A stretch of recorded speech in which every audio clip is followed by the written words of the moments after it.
friends. Welcome to Coding Garden with CJ. Welcome to Morning Tea with CJ, a very special edition where I ask that you keep your questions focused on JavaScript. Well, it's Morning Tea with CJ, Morning Tea with me.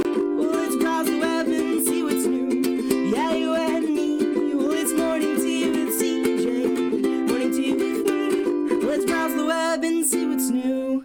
Yeah, you and me. Welcome to the show.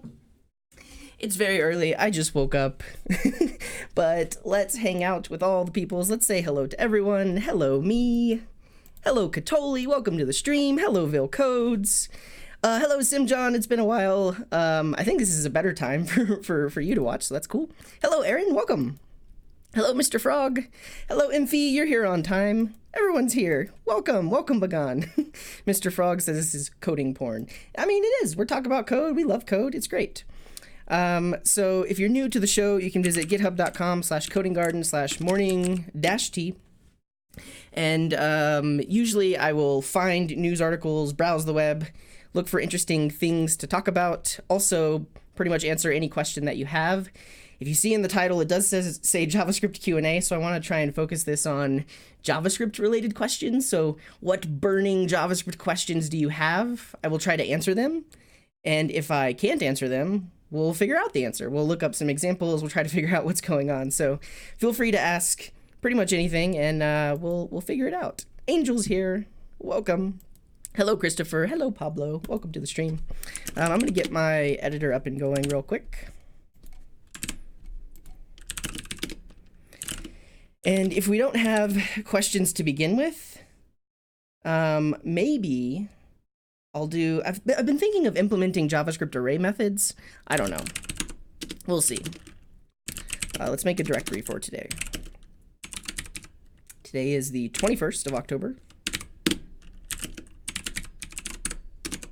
There we go. Let's create a README. October 21st. 2019. Any links that we find, any questions that we get, we'll write it all down right there. Simjohn says, it hasn't been a while. I just lurk while doing other work. Well, that's good. It's good to hear. And hello, Mattia. Welcome to the stream. Katoli says, you mean polyfilling from scratch? Really interesting. Yes. So what if we implemented all of the array methods from scratch? So like things like for each, map, filter, reduce, sum, every. There are other ones too. But what if, yes, we could potentially override the prototype. We could also just create some helper methods that have these names, but we wouldn't be allowed to use any higher order method inside of our implementation. We would only be able to use basically for loops. And we'd have to figure out the logic ourselves. So we could kind of see what's behind the scenes of all these higher order methods, but we might reserve that for another episode. We'll see. Hello, Mattia. My day is good. I got a good amount of rest, and I set an alarm. I was like, I want to do morning tea. I want to wake up in time. I want to say hello to everyone, and I made it, sort of. I mean, I wanted to go live at like 7:30, but, you know. Hello, Steven. Welcome to the stream. Steven is saying, another Steven, or maybe it's the same Steven. Hey, since my senior developer's last day was last Friday, I'm a junior developer who's left in charge of an Angular application. Any advice? That's huge. I'll save your question and we'll talk about it. Simjohn is saying, when deploying a React app, how can I pass environment variables to the user's browser from the backend URL? This is also a good question. So I'm guessing these are dynamic environment variables, because typically with a React app, the environment variables have to be defined at build time. Maybe you can expand on that. I'll definitely try to answer that. Hello, Coding Pasta. Welcome back. Yes, this first question, the senior developer has left, and now a junior developer is left in charge of an Angular application. My first advice is to do your best. It's now your application. The senior developer is gone. Everyone's going to look to you for new features, for advice. Yeah, it's your show now. So that's my first advice is, wait, what did I say? I forgot what I said. But also, like, own it. I know it can be really daunting, and you maybe don't know everything about the application, but it's yours now. Accept that fact. So I wasn't a complete and total junior, but, well, I mean, maybe sort of. But in my very first job in industry, I was brought into a company, got onto a team, had a wonderful team lead, and was dropped into a C# application. It was my first time ever coding in C#. And I had that lead for about 3 months, and we worked together on this project. And then after 3 months, it was my project. He went on to do other things, and I basically became the core developer, the main developer of that application. My experience with that was just kind of just to own it. So, like, I mean, it's daunting. There's things you don't know, but eventually you will know it. So, I mean, by the time I got off of that project, I felt like I was the one that had written the entire thing, because every new feature that I added, I had to dig in and figure out where it should fit in, and a lot of things I had to rewrite. So eventually the code base became mine anyways. So that's kind of my advice. I know it can be really daunting in the fact that you're the one who's now in charge, but you are. So own it. That's my advice. Yeah, and Simjohn has this question about deploying a React app.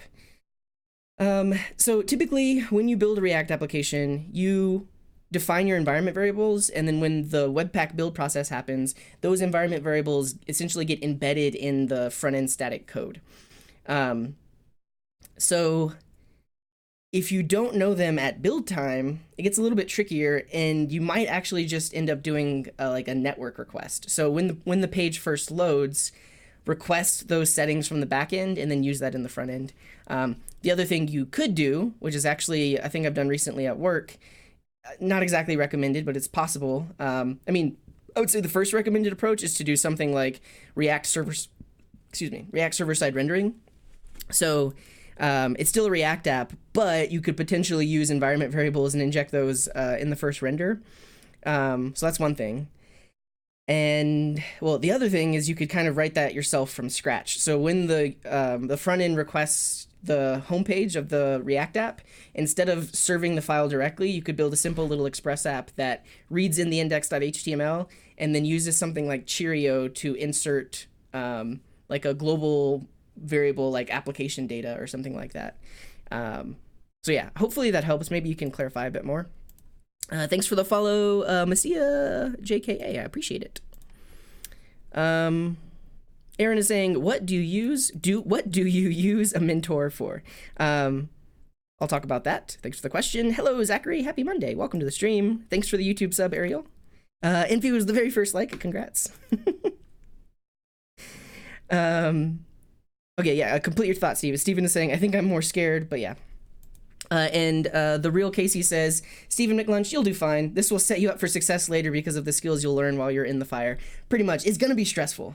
And that is a good point. So I'm going to, Stephen is saying, I'm going to be involved in more meetings than coding.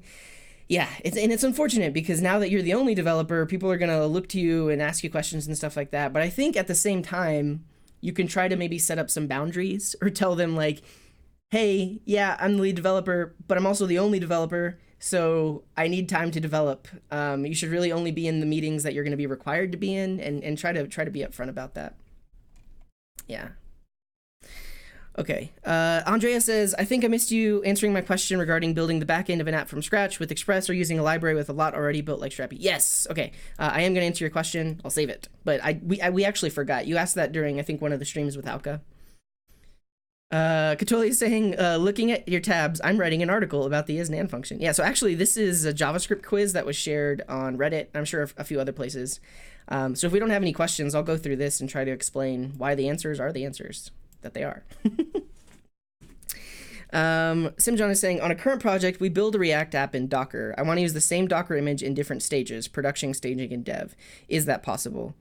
Yes. Yeah. I mean, you're more familiar with Docker than I am, but Docker, I believe, can actually take in a .env file. So you could actually have different environment files for each environment and build the container in your CI system accordingly. I'm pretty sure.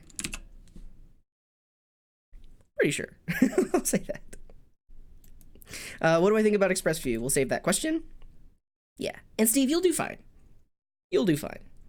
But also, depending on where you are, maybe reach out in your developer community. You might find a mentor. Maybe you go to meetups and just tell people you're looking for a mentor. You can maybe describe your situation and say, hey, like, I just inherited this thing. I'm kind of freaked out. What do I do? That kind of thing. Yeah. Andreas is saying, there was recent news that Strappy received $4 million in funding. What? So if you're not familiar with Strappy, Strappy is a headless CMS built on top of node.js. And you can pretty much just generate a backend, and then it gives you a UI. Let's see if we can find some screenshots. Yeah, like this. It gives you a UI where you can actually insert rows. You can create new tables. It's basically a content management system, but it's fully built with Node.js, and it exposes an API, so you could actually build a front-end application on top of this. And it's a whole lot less work than building everything from scratch. But they got $4 million in funding, so that's super interesting. Actually, I want to look that up. Strappy, $4 million funding. Financial Times. Strappy raises $4 million in seed funding. Oh, they're based in Paris. That's pretty cool. The company intends to use the funds to continue to expand operations and its business reach. Sweet. I mean, that's all the more reason to potentially use Strappy. Like one of the reasons I haven't used it is it wasn't exactly stable just yet. It was still in beta. They were fixing a lot of things, but now they have funding. So at least they'll be around for a while. Or, I mean, I don't know. How much is $4 million? The Real Casey says, true story. I find myself in meetings and talking about code more than I actually code. I think at a point that becomes normal. Yeah, and I myself try to avoid it. Like, I want to remain technical and a coder for as long as possible. But I still actually am in a lot of meetings, but I try to limit my exposure to meetings as well. Bagan is saying, it's okay if the code isn't legacy. Yeah, I mean, that can make it a little bit harder, especially if it's like older code, and then you maybe have the daunting task of like updating it. But yeah. Hello, Phil Carbo. Welcome. The Real Casey says, I came into your stream for the first time and just start talking to your people without saying hello. Hello, good human. Hello, The Real Casey. No worries. We love it when people in the chat answer questions as well. Because I am just one human with one set of experiences. You are all many different humans with many other experiences with other advice that you can provide, and I appreciate it. Fiction says, server-side rendered or a template engine for Node? I know React. Let's save that question. Hello, Domenico. Welcome. Enfi is saying, for Node.js and WebJS as well, handlebars is decent. Yeah, so for that question, that was just asked. Cool. Harsh Patel is saying, I was just watching the tech support scammer video. Sweet. Yeah, so it was probably Kit, I think it's Kit Boga. If you check him out on Twitch, Kit Boga, I think. Did I get that right? Yeah, I got it right. So this stream is absolutely hilarious. He will stream himself talking to scammers, and he pretends to be different characters. Typically, the phone scammers try to log into his computer, and yeah, somebody just said when. The next stream should be in 8 hours, so that's pretty cool. But he has a ton of videos on YouTube, but you can watch him stream himself talking to the scammers live. It's hilarious. You should check it out. And thanks for the follow, The Real Casey. Pug for templating, that's good too. All right, let's catch up on the questions. What do you use a mentor for? This is a very general question, but I think in general, if you are a junior developer that's looking for a mentor, let's take a quick pause to stretch.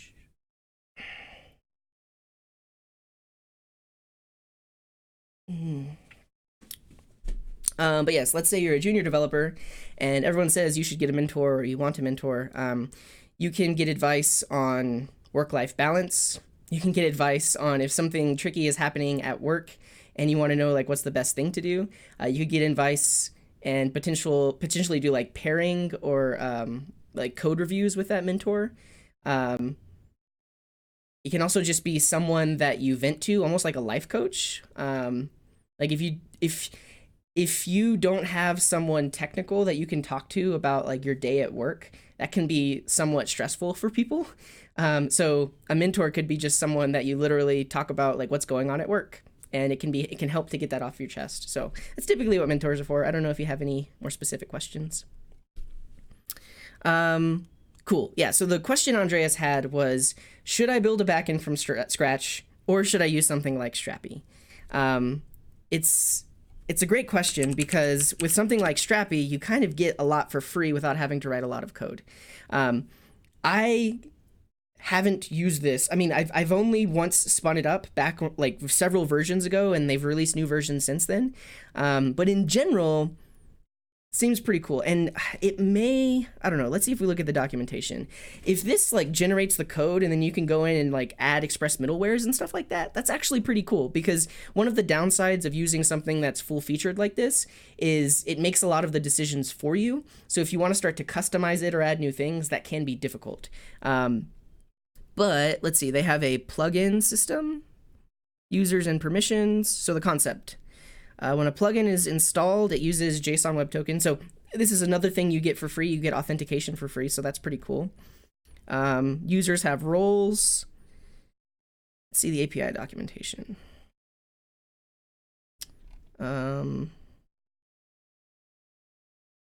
Maybe you can create your own plugins. This might be a way of expanding it. Local plugins, let's look at that. Quick start.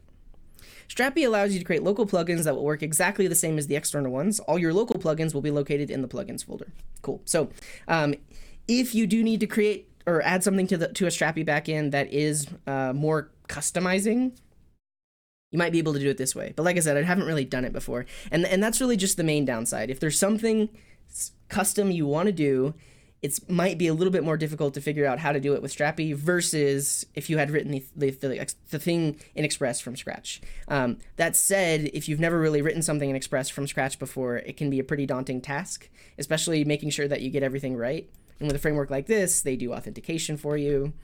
You get a pre-existing admin UI. So I would maybe make a list of what are all the things you want your backend to do, and then make sure that Strappy can do those things, or would make it somewhat seamless for you to add those features if you needed to. That's my answer. What do I think about Express View? I've never heard of it. Is this like Nuxt, server-side rendered? Oh, not that.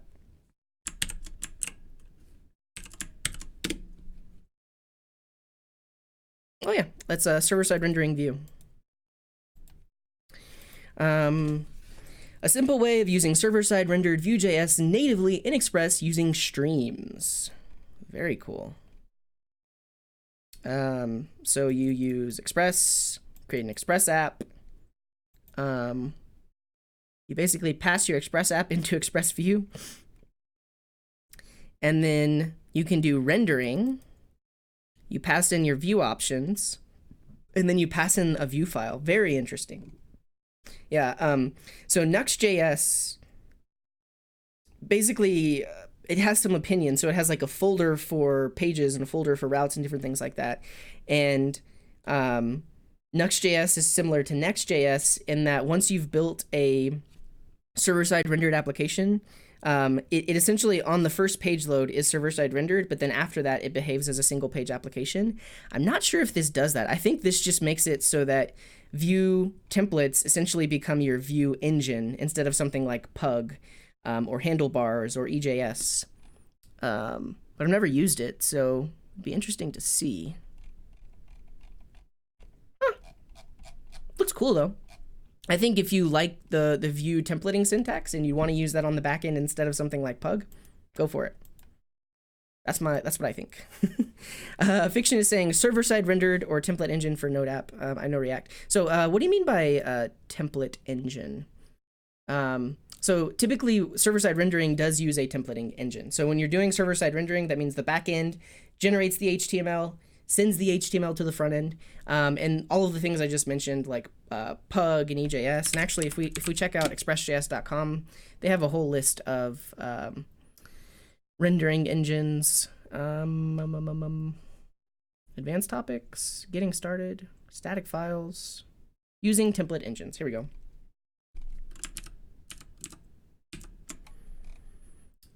See also comparing JavaScript template engines. Yeah, so Jade is now known as Pug. There's Mustache.js, Dust, Nunchucks, EJS, and plenty more. But essentially, these are just languages where you define your data, you define your view or your template based on some data, and then the server can inject that data and render out HTML to send to the front end. That is server-side rendering, but that's like classic server-side rendering. But now there are things like Nuxt.js and Next.js, which combine single-page applications and server-side rendering. So your very first page load actually is server-side rendered, and then after that, it behaves like a single-page application, where it's no longer requesting rendered pages. It's just a JavaScript app that's swapping out the pages. So, yeah, there's that, and those, you typically write your React or your Vue application fairly similarly to how you would normally write it, but these frameworks take care of like doing the initial server-side rendering. So maybe that's something you explore if you already know React. You can check out Next.js. So it is a framework for building React applications that are server-side rendered. So check it out. Thanks for the follow, Anton. Thanks for the follow, Godberry. Thanks for the follow, Hass. I appreciate it. Hello, Jewel. Welcome to the stream. Good morning, George. You got one more hour left at your job. That's cool. You can hang out with us while you're watching the clock, waiting to go home. Hello, Kamalesh. Good morning, Amy. What a nice surprise. Yes, we're live this morning, and I have energy. I'm ready. I'm ready to answer questions. Good morning, Frequency. Cool. Ariel is saying, does that work as a good framework to build an e-commerce? I think you're talking about Strappy, and maybe. And they might actually have plugins for various things. Yeah, let's search for commerce. Nothing. Search for store. Nothing. You could definitely use it to build something like a store, because one of the features of it is it gives you an administration UI. So you could create your app, set it up so that you have like a products category, set up your schemas to say that products have a name, a price, a description, an image, and then that gives you the admin UI where any user that doesn't know how to code could literally log in and just add new products. You'd probably have to add the payment features on top of it. Yeah, and like I said, I don't know too much about Strappy, so, but yeah, but potentially, yeah. Bagan is saying, I was a hard-coded, opinionated frameworks fan, saw you doing stuff and structuring it yourselves, tried Nest.js, and it feels so refreshing. Yeah, so if you looked at my YouTube channel before, I do like writing things from scratch, and it's mainly for teaching. So if you're totally new to the backend and you're a totally new programmer, it can help to use these frameworks like Next.js or even more full-fledged things like Strappy or even something like Feathers. And it's nice to get an application up and running, but it can be tricky to debug things if you don't know what's happening under the hood. And so when I talk about and teach building Express apps, that's kind of why I show it from scratch. So really you can understand the underlying concepts, and then it makes it fairly easy to switch over to something like Nest.js or something like that. Yeah. But yeah, it is nice to use something where it does a lot for you.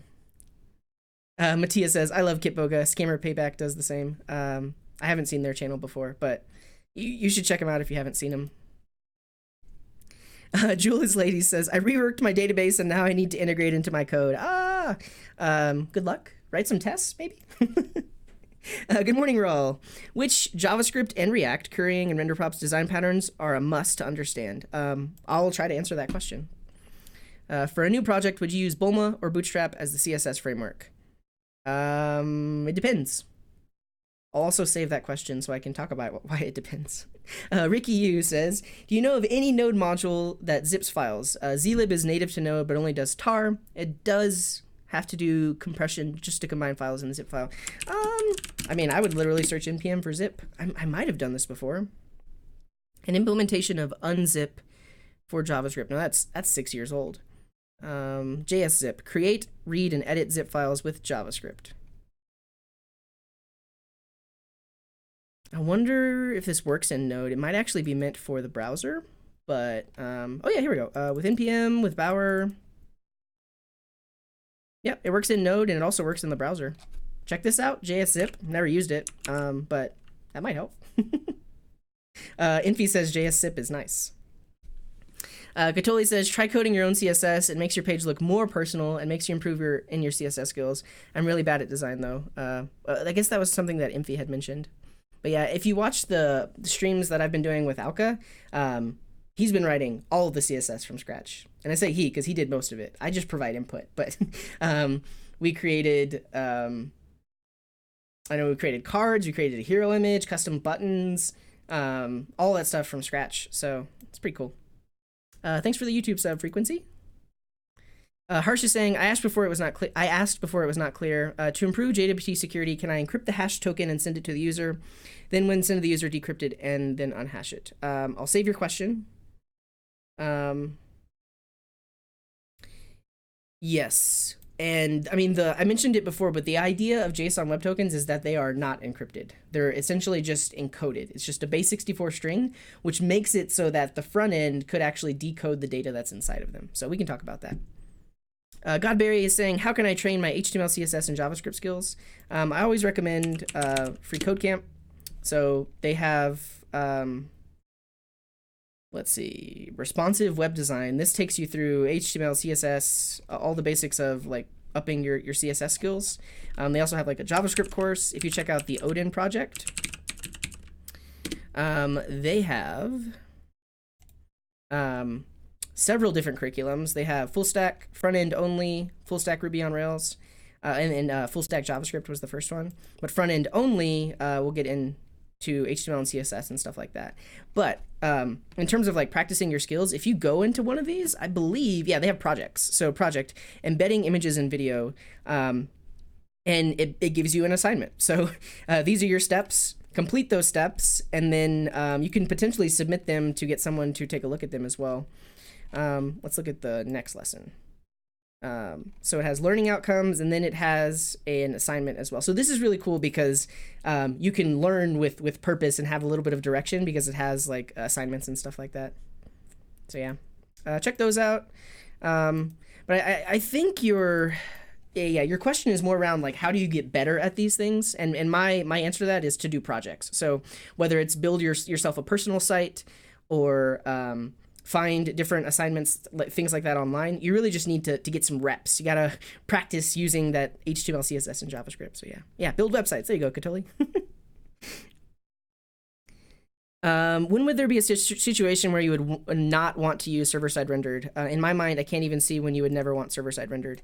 When you don't need an application that needs search engine optimization. So I work at a company where we build business software, internal business apps. For the most part, people aren't finding these apps by searching on Google. So typically server-side rendering helps with your search engine optimization like score because the web crawler can load your page faster potentially. It can see all of the content without having to run the JavaScript or make AJAX requests. So that helps with search engine optimization. Yeah, I mean, if you're using something like Next.js or Nuxt.js, you still most likely to have a separate backend API. And I realize I'm answering this question before getting into other things, but there are reasons. So I'll keep your question. We'll talk about it. Adam has a quick question. Hello, Adam. He's going to send some code. All right, send the code. Hello, Glitched Out. Welcome. Yep, so with Next.js and Nuxt.js, basically your first page serve is server-side rendered and hydrated. So hydrated means any of the data that would have need to have been requested via like an AJAX request is already embedded in the page. So the first page load is super fast. And then after that, it just behaves like a React app where it's like swapping out views with the router and doing different things like that. There's my break timer again. Let's stretch.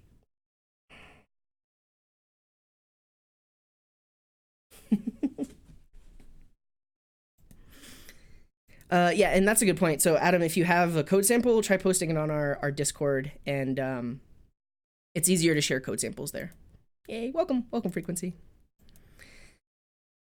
What are cheap and the best email verification services for small and medium scale apps? I don't really know, but we can look into it. I installed Yarn, but when I use npx create React app, it doesn't work. I want to remove it and just use npm.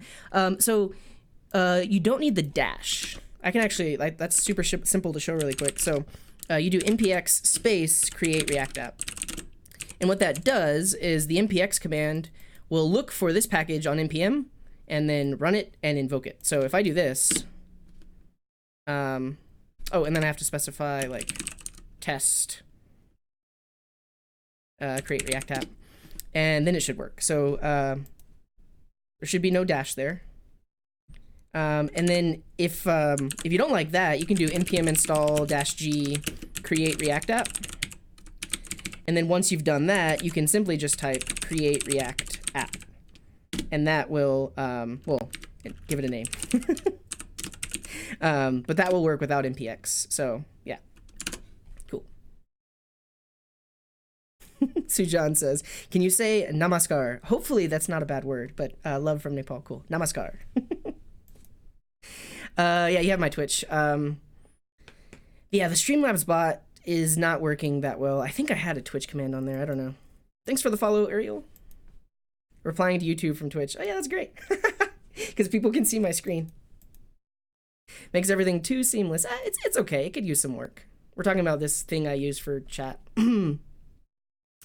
Yeah, Matthias saying sites that don't require to be crawled by bots. So this is the question about like, why wouldn't everyone just always use server-side rendering? Yeah.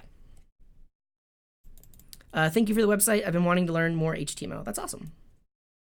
REST API documentation. I'll save that question and I'll tell you what I've used before. Thanks for the follow, Ace Death. I appreciate it. Hello, Jdrill. What's up? How's it going? Yeah, you can also use yarn create React. Oh, interesting. Yeah, so they have a built-in command that does something similar to npx. Cool. Saison, hello, welcome. There you go.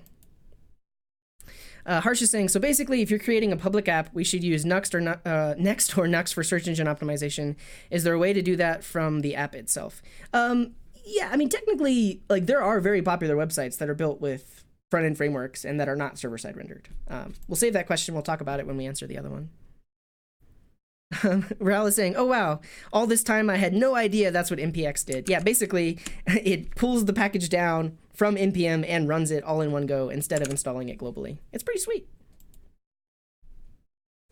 Phil Carbon says, I installed the Timeout app last week and started doing 10 push-ups during the 15-second break every 15 minutes until I reach 100. Wow. That's actually not a bad idea. I'm having wrist issues right now, so I might not do push-ups, but we're talking about my break timer that pops up every 10 minutes. That's a good way to stay in shape. All right, I'm gonna try a push-up. I might hurt myself.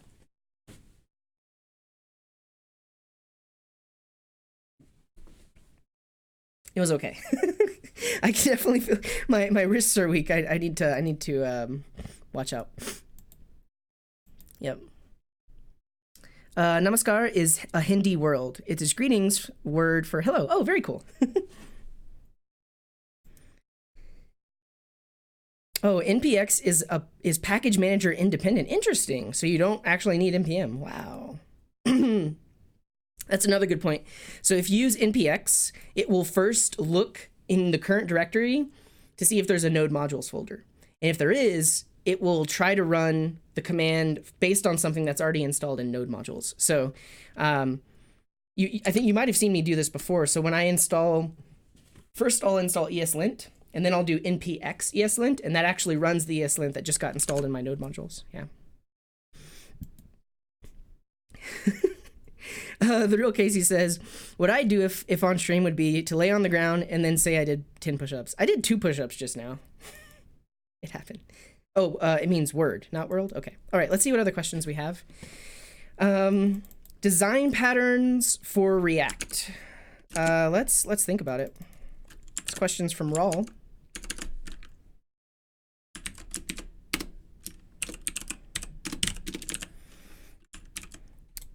So currying, render paps. So, I mean, the word design pattern, these things I'm going to talk about maybe aren't design patterns, but maybe I'll just talk about what are good things you should know for when working with React. The first thing is not even a design pattern, but just like ES6 in general. So you should be familiar with class syntax, arrow functions, template literals, the CommonJS import, export module system. All of these things aren't React. And so If you're going into React, you should definitely be familiar with ES6. From there, really just familiar with JavaScript itself. So JSX is a beast, and it does sometimes weird things or things that you wouldn't expect. But if you treat it like it's JavaScript, at least in my mind, that helps me when I'm trying to figure out what I should do with my JSX. Because at the end of the day, it's all just JavaScript expressions. And JSX has a particular way with dealing with JavaScript expressions. So if you understand that, JSX is going to be a whole lot easier for you. Then you should know about functional programming. It's time to wake up. Functional programming concepts like immutability. So in React, you do not mutate state. State is always the same. And whenever you need to update state, you create a copy and you only change the things that are changing. So immutability is key. Like pure functions. These are functions that take in a value, return a value, and they'll always return the same value given a certain input. And they have no side effects. What's the other thing? Yeah, and ATD says, who does JSX? Just write all your code in React.createElement. I mean, you could, but your code would be really ugly and not that great. Okay, what else? Immutability, pure functions. I mean, this isn't necessarily a functional programming concept, but it uses functions. I'll put it on a separate line. Closures in JavaScript. So really understand what's happening when you're passing a function reference to handlers like onClick and stuff like that. Because I see beginners getting tripped up. Like, do I invoke the function?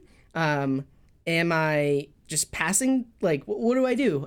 But again, if you're familiar with JavaScript and this idea of expressions and like the difference between an expression and the difference between a function reference and a function invocation, that's going to help a lot. And then closures allow you to do things like reuse set state handlers or reuse different functions, because you can use closures to save a value like inside of a loop and then basically create a new function that can use that value later on. So closures are really helpful. So yeah, closures in JavaScript. What else?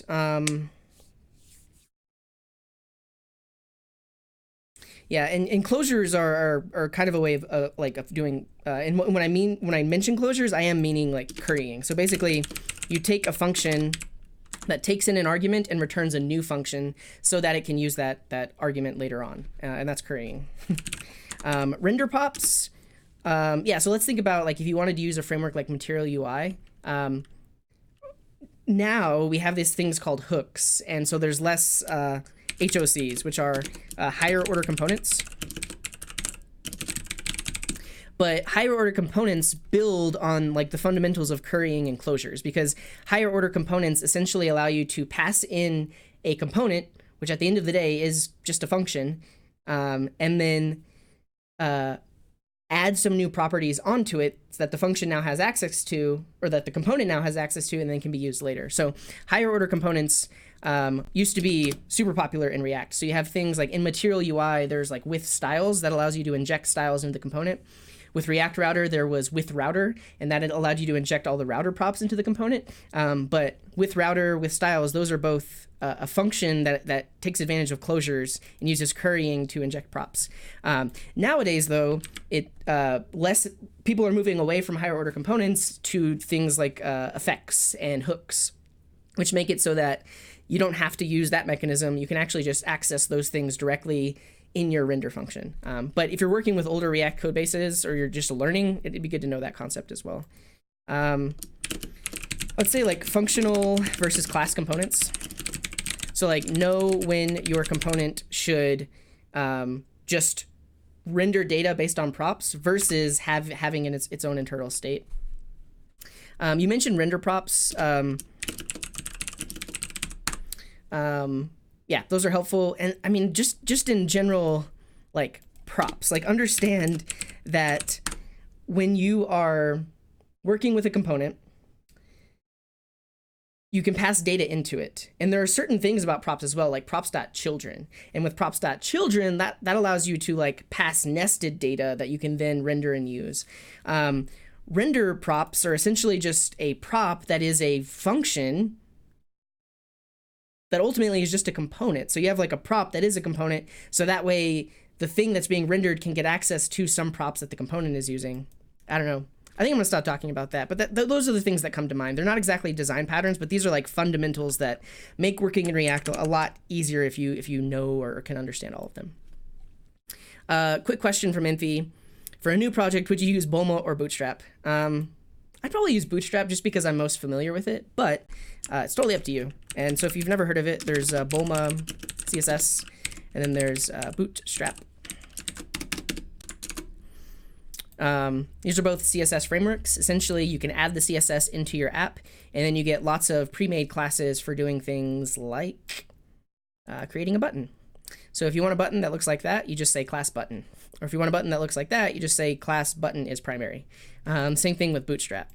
So if we look at its components and we look at buttons, if you want a button, you say class BTN primary, and then you get these different colors.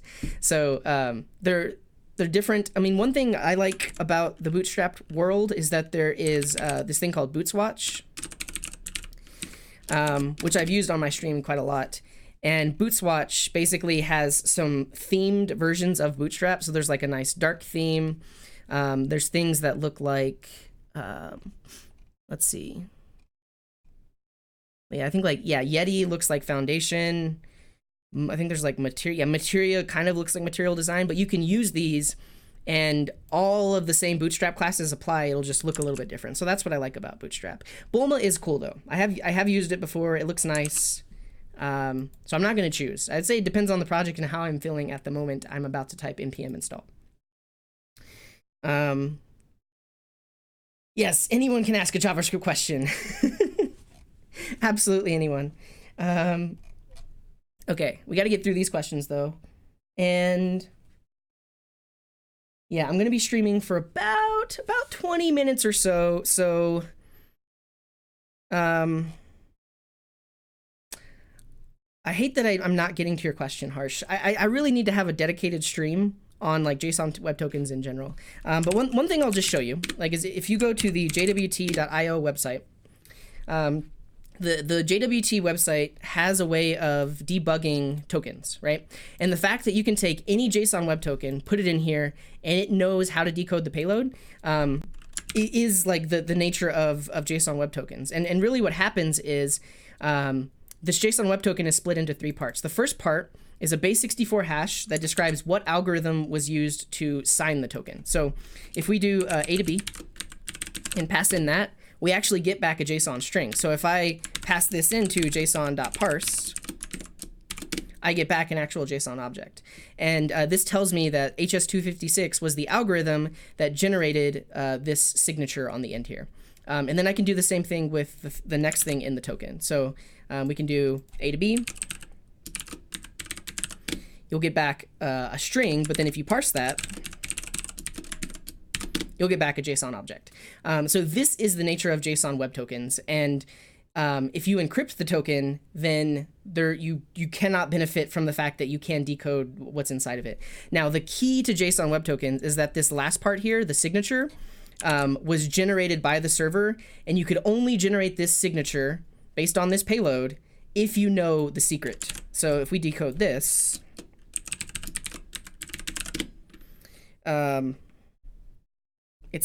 don't think is it even base 64? There could, because there's an underscore in it. What do underscore? So it's not exactly always as easy to just call A to B on it. These are URL encoded base 64. So there are certain characters that you need to replace. Like I believe this underscore needs to become something else. But if you replace that, you would be able to decode it. So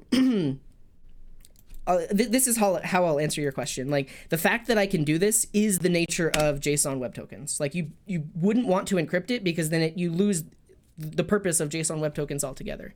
That said, because this is possible, like because anybody could take this base 64 string and decode it, you never put anything secret in the token. Like the secret, I mean, the token usually just has username, ID, refresh token, things that it wouldn't matter if those things got accidentally leaked, but that your front end could potentially use. So a lot of times I'll use on the front end the JSON web token so that I can show the user's name in the browser, and then I don't even need to make a network request. But yeah, that's just something to think about. Like, the nature of JSON web tokens are that they can be decoded, and that last signature part is what the server uses when it needs to verify that token. So basically, a request comes in, it looks at the token, it takes that signature, and it makes sure that that token was generated using the secret that is hidden in secret on the back end. And if it is, it knows that the token is valid.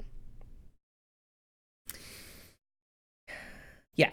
And the thing is, and why you wouldn't decrypt, or why you wouldn't encrypt it, is because if you needed to decrypt it on the client, then your decryption key would be public anyways, because in front end code, anyone that opens the browser can see all of your source code. So you would essentially have to embed the encryption key in your front end, and then it negates the encryption altogether.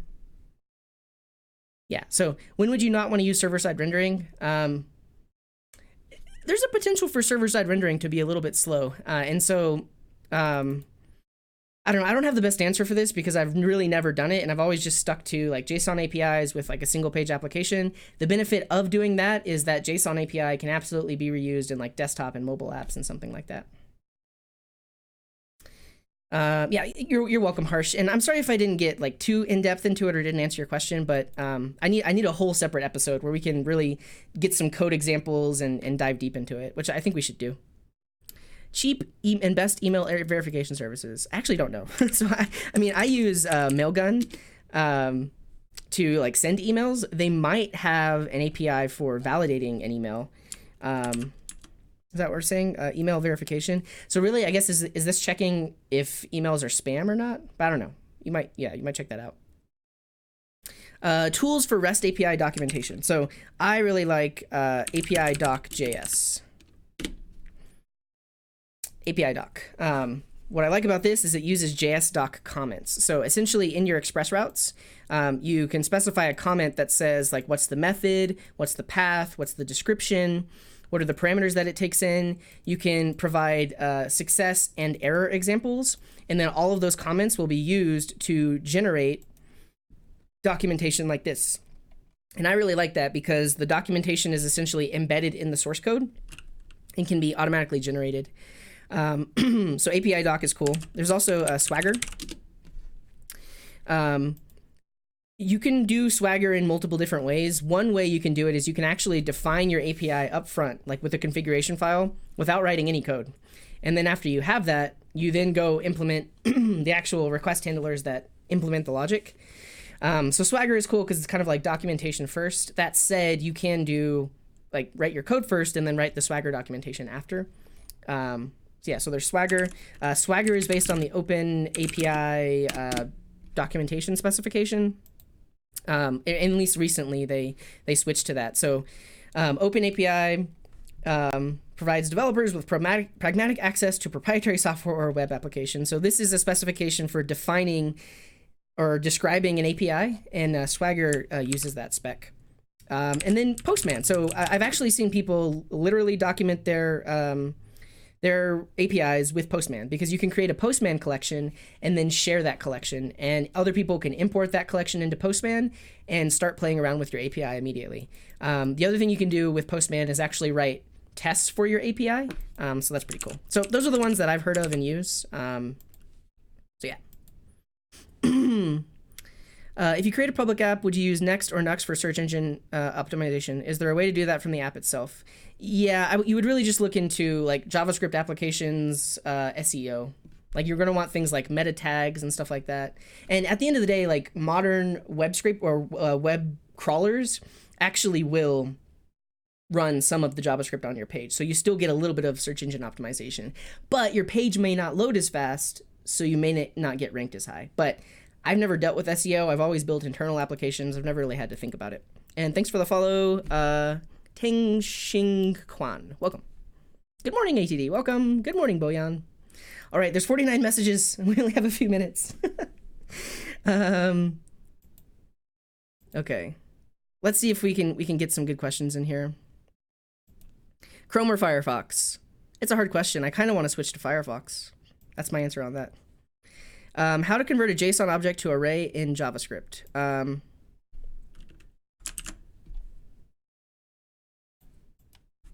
JSON object or a JavaScript object? Because you could do something like object.entries, and you pass it in an object. So like name, CJ,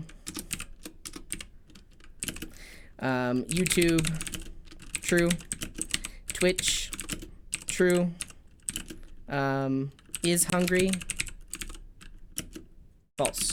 So we have this object, we pass it into object.entries, and that will actually return us an array with nested arrays. So each array inside of here has the key and the value of all the things that were in the object before. So I mean, that's how you take an object and turn it into an array. I don't know if that's the structure that you want.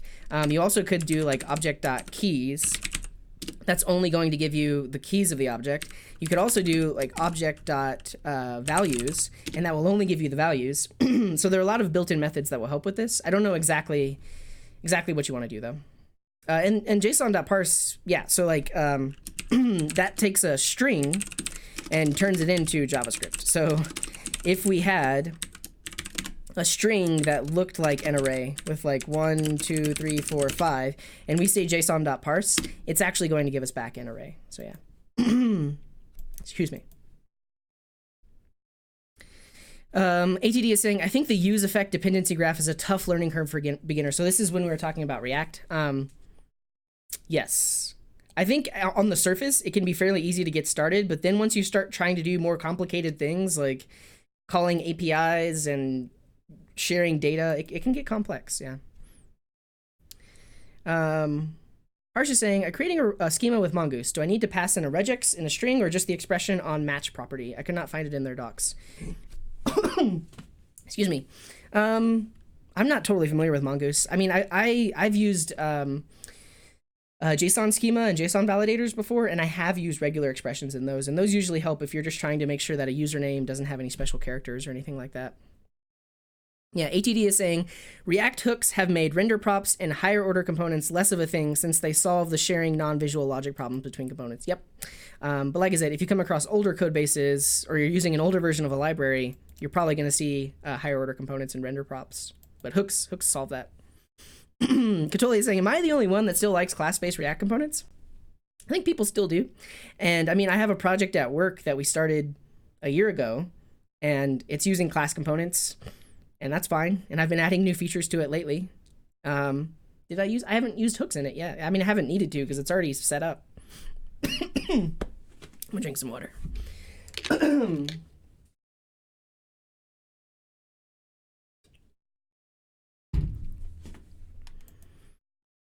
A little off topic. Do I know C++? I wrote C++ a very long time ago, like 10 years ago. 7 years ago. Do I know anyone you can watch besides me because I'm the best? Oh, thanks, Frequency. I don't know. Does anyone have suggestions for like C++, Twitch, or YouTube channels? Let us know. ATD says, I had an aha moment and I realized props are nothing more than arguments to a function that returns some UI. Beautiful, beautiful description of props and render props. Javid X9 does C++. There we go. Check that out. The Cherno project also does C++. Very cool. ATD is asking, is Bootstrap used in a lot of production sites? I've mostly used it for prototyping. So the thing about Bootstrap is that it can actually be customized. So what a lot of companies might do is actually download the source code of Bootstrap, which I think is written in Sass. I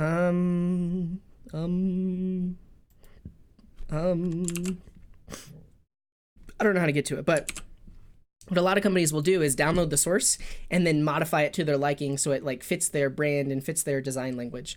So I have seen companies do that. And thanks for the follow, Angel. Cool. You're on Twitch now. Awesome. I think that's the same Angel. Thanks, Azerbaijan. Yeah, ask your questions. I might, if I Am Fletcher has a question, that might be the last one that I answer. I like Bootstrap, but it's such a pain when you're trying to override the styles to customize it. Yeah. ATG says, I'm going to try to get caught up on the Twitch bots vids. Yeah, I realized, so if you tuned in at all last weekend or this weekend, I've been pairing with Alka to build a Twitch bot. And it's not exactly a tutorial. It's more of just like watching us code and kind of like bounce ideas off of each other. So the stream yesterday was 5.5 hours. That's a hard rewatch. I know, I admit that. But you can kind of just see like what it's like working with another programmer. There's like one point in the video where we kind of are at odds. I think it was the first time that it happened in the, like 5, 6, 7, 8, 9, like the 12 hours we had been pairing together. We were doing something where we needed to do multiple promises and wait on all of them. And I was doing something weird. Alka didn't exactly like what I was doing, but it was okay. We got over it. we kept coding. But yeah, it's just an interesting case study in like pair programming, I guess. Yeah, Tailwind is also cool if you haven't heard of that. So like things like Bootstrap and Bulma are like fully styled, but something like Tailwind has a bunch of little bitty classes like item stretch, and then it just sets one CSS property. So you end up with things that look like this with a bunch of classes on them, where each of those classes do one specific thing. It's pretty interesting. Steve Sugar is God. I don't know who that is. Awesome. What's your take on spending time with learning and implementing the game of 4 design patterns in JavaScript? Would you recommend it for front-end, back-end devs? Cheers. And hello, Eugene. I personally have never done this, but it can't hurt. I always say this, like, it cannot hurt. Design patterns are really great as a communication tool. They're really great as a programmer to come across a problem and see that it is something that could be solved with a familiar design pattern and be able to reach for that. It's like having a very large, well-equipped tool bag of tools. So yeah. So my answer is like, if you have the time and it's like something you want to do it. And you could do it either on the front end or the back end, because you could create, or like you could use these design patterns in like single page applications and like React code. Or you could use these design patterns in back end code. But yeah, so I've never done it, but I think it's a cool idea. Thanks for the follow. Horji, welcome. And Helenga, welcome to the stream. Cool. I think I Am Fletcher has a question, and we might answer this or try to answer this and then move on. So I Am Fletcher says, I'm stuck on the event loop. I thought tasks, including callbacks, couldn't be added to the call stack unless it was empty. However, if you call .click in code, there are 2 callbacks. Both of them are added and run before the micro tasks. I know I'm missing something in my understanding, but I can't figure it out. Probably too in depth of a Q&A. So I can point you to some resources. So I don't know if you like what resources you've seen on the event loop, but there are some really good YouTube videos that have some awesome visuals. Let's just search for JavaScript event loop. So there's this one, which is probably one of the more popular. Yeah, it has a million. It literally has 1 million views. So this one's great, and if you haven't seen it, I absolutely recommend that you check it out. And he has actually built a tool where you can visualize the event loop. So you can type in some code, and you'll actually see, like, does it go to the queue? Does it go off to do something behind the scenes and then eventually get pushed back into the queue? I don't think he talks about micro tasks, though. He may have updated his tool since then. And microtasks are essentially the mechanism for promises in JavaScript. So check out that video for sure if you haven't. But then there's this one by Jake Archibald, and his visualizations are fantastic. One of the things that really clicked for me when I watched this video was the request animation frame function. So the event loop is like, it's just looping around. And then anytime there's a callback, it's going to come over here, run that code synchronously. It's going to basically like wait for that code to finish running, and then it goes back into the event loop. And then there's the like the render and draw that needs to happen. So this really clicked for me, like what's happening when you're doing request animation frame. And he also mentions like in IE, request animation frame actually happens here. Take a task. So there's like a, yeah, let's just watch this really quick. Render? No, can't be bothered yet. Go around the event loop, pick up another task. Should we render now? No, it doesn't feel like the right time. Many tasks can happen, and before the browser goes, yeah, actually next time we will update the display. And the browser gets to decide when to do this. So, and that's really interesting to note as well. So like if you have things in the queue, like all these callbacks that need to be run, the browser basically gets to decide when the UI will actually update. So that's good to know as well. So check out this video. There's some love for Jake Archibald in the chat. But yeah, you're right. I mean, I can't really go into the depths of the event loop. But for your specific question, I'm pretty sure like the micro task queue gets flushed before the callback queue, but this video actually shows that. So I think at some point he starts talking about microtasks, and then shows like when and where those things will get flushed from the queue. I don't know, check out this video if you haven't. Hopefully that helps. I am Fletcher. Hopefully I'm not giving you resources that you've already seen before, but that should be good. Hello, who is that? Baskin, welcome. All right. Yeah, Benawad is a great channel. We've talked about it here before. More and more people are using Bulma, but I started with Bootstrap myself. Yep. Missed the question mark. No, it's fine. So these actually aren't auto-detecting questions. It's something that I just want to talk about later. So I'll click it and then it goes to the questions tab. Cool. Yeah, you're welcome, Harsh. The asynchronous of your code. Yeah. Materialize CSS is another good one if you hadn't heard of it. Materialize CSS. They used to be based on jQuery. Do you still need jQuery? Getting started. Oh, maybe not. Maybe they removed the jQuery dependency, so that's cool. But this is very similar, but you get material design instead of like Bootstrap or Bulma. Yeah, and I am Fletcher. Hopefully that first video I shared, there's a link to the tool he uses to visualize. Maybe that will actually help you visualize what's happening. But like I said, I don't know if it shows microtasks. Yeah, feel free, Maru. I mean, I already linked. It might have been the same one that I linked, but yeah, you can share links here. Cool. Chakra. It's a library of accessible React components. Bagan is saying Mailgun does have email validation, so that's good to know. Josh is saying, and hello, Josh, you can use any email sending service with your own backend since all you need is the link for them to click. Yep, agreed. Insomnia is greater than Postman. Here we go. React Helmet is nice for SEO and was developed by the NFL of all organizations. So this goes along with the question that says, like, if you're not doing server-side rendering, how do you get search engine optimization with like a single page application? This is most likely the last break timer of the stream. Everyone take a stretch. Cool. But yeah, React Helmet, I've never used it before, but essentially this is probably part of the build task where it's going to create and like meta tags in the head for you, which is what is used by search engine optimization, or by what web crawlers use when they're trying to list your site. Firefox is great. Try it for a week. Maybe this is the week of Firefox. I don't know. Anthony is asking, in a spa, how do you take care of UI rendering based on roles and privileges? It's really just conditional logic. I realize that's like a very vague answer. We don't exactly have the time to answer it, but I have done this in some front-end apps before, like on the stream. Where basically, and actually I'll point you to this. So if you take a look, well, we didn't really write any front end, but basically the token itself has the role inside of it, or it can have the role inside of it. So on your front end, you really just need to look at the token to say, okay, for this route, you must have this role or this privilege. And if that's not in the token, you redirect it to another page. And you should have those same restrictions on the back end as well. So like no one can make unprivileged requests. Thank you, Azerbaijan. How can we create secure apps like Java and Node.js? I still have trust issues. Everything's vulnerable.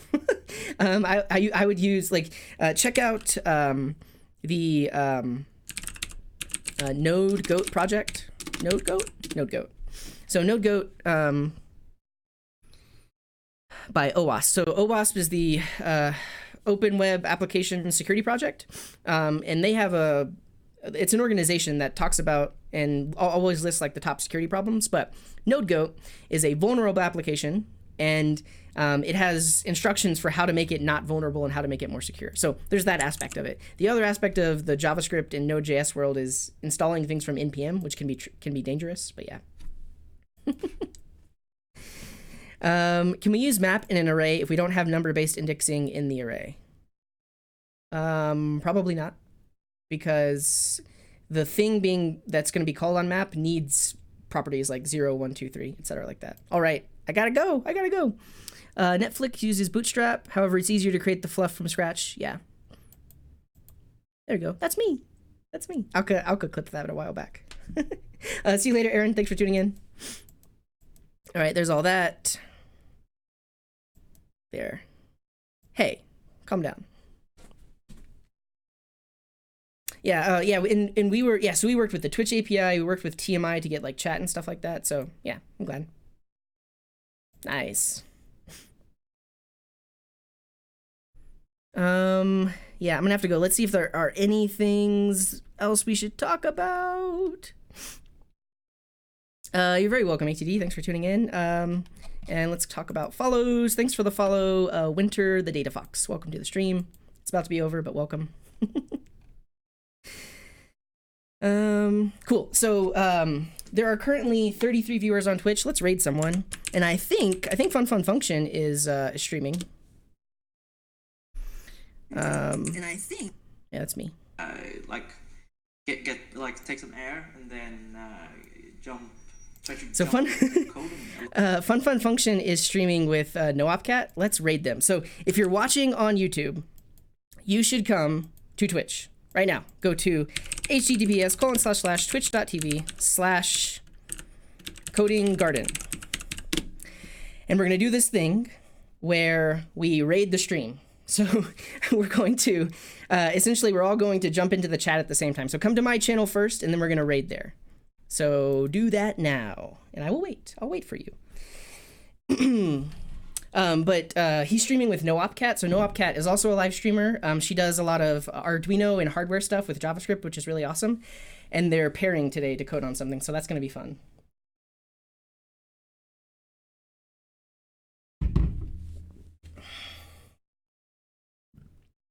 Come to Twitch. Come to Twitch. And also, when you come to Twitch, you should follow, because eventually I'm going to only stream on Twitch instead of both YouTube and Twitch. But I'm kind of waiting for my my follower count to go up. So come on over to Twitch, all the YouTube people.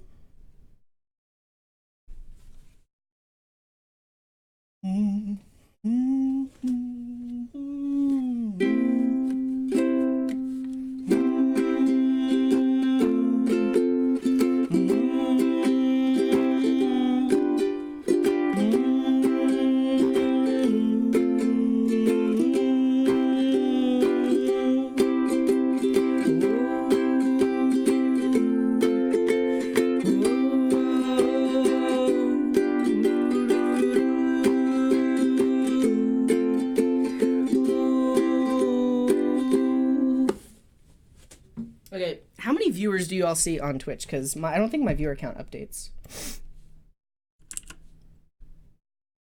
43. Springer German says 45. Cool. Springer Tech says, I guess I'm Twitch now. What did he say? I guess I'm Team Twitch now. Yeah. And thanks for the follow, Weird Divide. Thanks for the follow, Springer Man. Thanks for the follow, Sam Rat. Awesome. All right, so let's begin the raid. Where's the chat bar on Twitch? It should be on the right, but you need to make sure that you're logged in. Here's the weird thing: if you have a smaller window size, the chat window won't pop up. So make sure your window is a bit larger.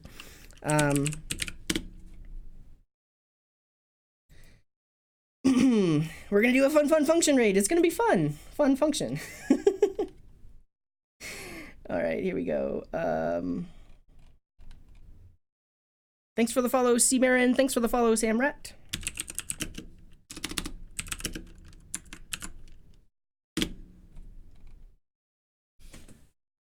Hello, Linus. Slinus says I'm late to the tea. That's okay. Come on over to Twitch. We're about to raid fun function. It's the end, yes, but it was fun. I am definitely going to stream katas on Wednesday, so be sure to tune in for that. Oh, wow. Your Twitch account got deleted? That sucks. Okay, everyone, thanks for tuning in. If you followed during the stream, I mean, you won't be able to see it. You can watch later on YouTube. Your name's going to pop up, but... wait. Here we go. Actually, I'll pull it up. But yeah, let's raid. We're going to raid now.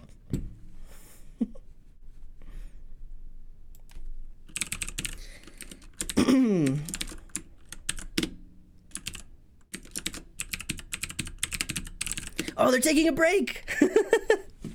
Cool. Okay, so they're taking a break, but be sure to say hello and enjoy. They're going to be coding on some hardware.